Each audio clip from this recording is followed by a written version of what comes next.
mo na kailangan humarap pa sa salamin. Di ka na mahihirapan pa sa akin alamin. Di mo na kailangan pa sa iba na tanungin. Ako nang magsasabi, ako nang magsasabi. Di mo na kailangan humarap pa sa salamin. Di ka na mahihirapan pa sa akin alamin. Di mo na kailangan pa sa iba na tanungin. Ako nang magsasabi, ako nang magsasabi. Mo lang siguro pansin, pero ikaw din may pagka-misteryosa. Ako ay nalilito sa mga halo-halong signal mo. Atraso o abante ba? Malas ba o swerte na?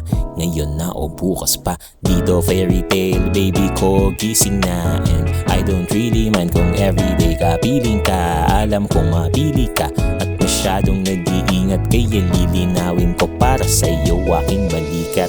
Di mo na kailangan magtanong sa salamin, hindi na bibitinin. Ito po ang aking feelings at hindi kailangan agad sagutin. Wala namang time limit, ang tanong lang, did you get it? Kasi di mo na kailangan humarap pa sa salamin. Di ka na mahihirapan pa sa akin alamin. Di mo na kailangan pa sa iba na tanungin. Ako nang magsasabi, ako nang magsasabi. Di mo na kailangan humarap pa sa salamin. Di ka na mahihirapan pa sa akin alamin.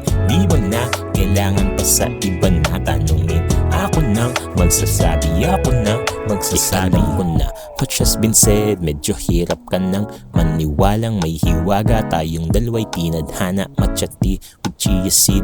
At umupo ka muna dito, get to know you ang motibo. Pero wala tong sa pilitan, gusto lang kitang makilala pa ng malaliman. At alam mong it goes both ways, check mo kung it's a match ang maging predictable. Well, not on my watch. Kung interesado ka't gusto mo princess treatment o pwede na pang queen, well just know I really mean it. Wala nang paikot-ikot, hindi tayo Sarah G.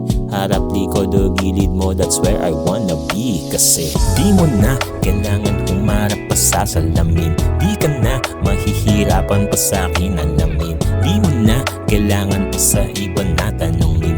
Ako nang magsasabi, ako nang magsasabi. Di mo na kailangan humarap pa sa salamin. Di ka na mahihirapan pa sa akin alamin. Di mo na kailangan pa sa iba na tanungin. Ako nang magsasabi, ako nang magsasabi.